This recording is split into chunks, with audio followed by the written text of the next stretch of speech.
यह हरकत, ये जो कुर्सी है चीफ मिनिस्टर की, उसमें शोभा नहीं देती है। वो प्राक्तन हो चुके हैं, बस छोड़नी चाहिए थी। बस ममता बनर्जी का त्यागपत्र नहीं देना उनका कितना बड़ा अपमान हुआ, उसका समझने का बोध शक्ति उनको नहीं है। माननीय राज्यपाल उनको कमेटी जो है इसको डिसमिस कर दिया है।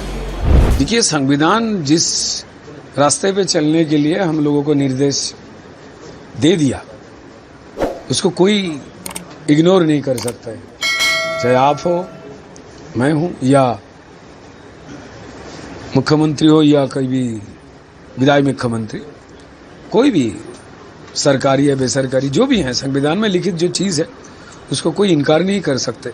दुखदायक है, जैसे ये SIR ना होने देने की बात हो या कुर्सी ना छोड़ने की बात हो, ये दुखदायक है।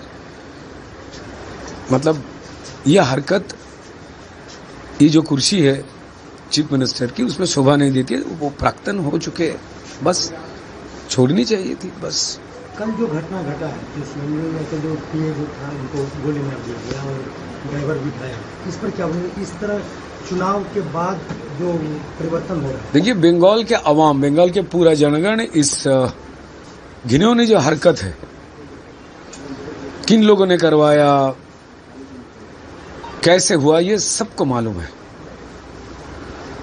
तो ये जो क्रिमिनल राज है वो खत्म होनी चाहिए, सिर्फ दिमाग से नहीं, दिल से।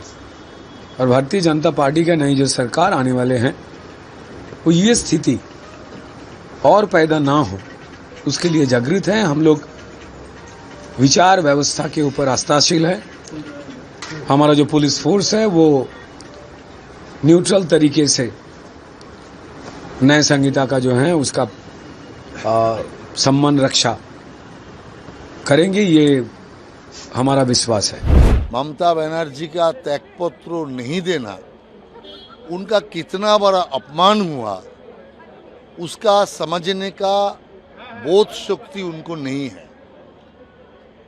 चरम अपमानित हुआ, जो हम छोड़ेंगे नहीं। अरे तुम नहीं छोड़ेंगे तो पूरा जनता का राय अटक जाएगा, जनतंत्र स्तब्ध हो जाएगा, संविधान बंद हो जाएगा। लेकिन आज गवर्नर ने जो आदेश दिया, इस सरकार का म्याद समाप्त हुआ, इसीलिए इस सरकार का म्याद को समाप्ति का घोषणा गवर्नर ने कर दिया और कोई असुविधा नहीं है नया सरकार बैठने का। लेकिन तो जिस तरीके से दादा अब अखिलेश यादव भी आ जाए, बोले बहुत अन्याय हुआ है, सबको मिल जाना चाहिए, एकजुट हो जाना चाहिए। देखिए, सारे हारे हुए पार्टी अपना दुख बांटने के लिए इकट्ठा हो रहा है। क्या होगा? इंडी जोड़ बनाया था, कितना सब आस्फालन किए थे, क्या हुआ? नतीजा तो वही है। आज अखिलेश यादव आया ममता जी का आंसू पूछने के लिए। इसके पहले अखिलेश का आंसू पूछने के लिए ममता जी गए थे। अभी 2 दिन बाद फिर दुख प्रकट करने के लिए आपका स्टैलिन आ जाएगा।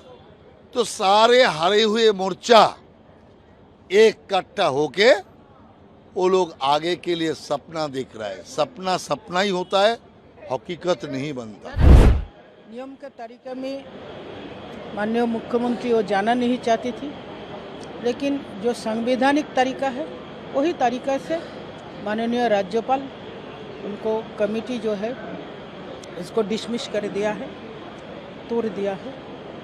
जो सिस्टम है, सिस्टम से चलेगा। लेकिन दीदी तो कह रही थी कि मैं इस्तीफा ही नहीं दूंगी, मैं जाऊंगी नहीं। आप क्या करेंगे? ये कोई बचपने की बात नहीं है, ये बच्चे जैसे हरकतें नहीं चलते हैं। इतना बड़ा मैंडेट लेके भाजपा आए हैं, उनको अगर कहना था तो जब तक काउंटिंग हो रहा था उसी समय कह सकती थी। लेकिन ये बच्चे जैसे बचपनिया राजनीति में, इतना बड़ा देश में, इतना बड़ा राज्य में नहीं चलते हैं। दीदी, बहुत दुर्भाग्यपूर्ण घटना हुई जिस तरीके से चंद्रा को किया गया, क्या कहेंगे इस पर? तो बहुत मर्मांतिक और दुखद है। देखिए, जो हमारे अब तो सहायक होते हैं, जो PA PS होते हैं, ये तो पॉलिटिक्स से इनका कोई नाता नहीं होता है।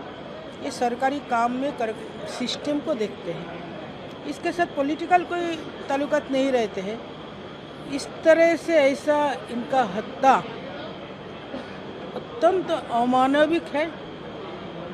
और पश्चिम बंगाल का स्थिति क्या है, किस परिस्थिति में भाजपा को जिम्मेदारी लेना पड़ रही है, इसको सुधारने में कितना समय लग सकते हैं, ये अनुमान चल गया है कल।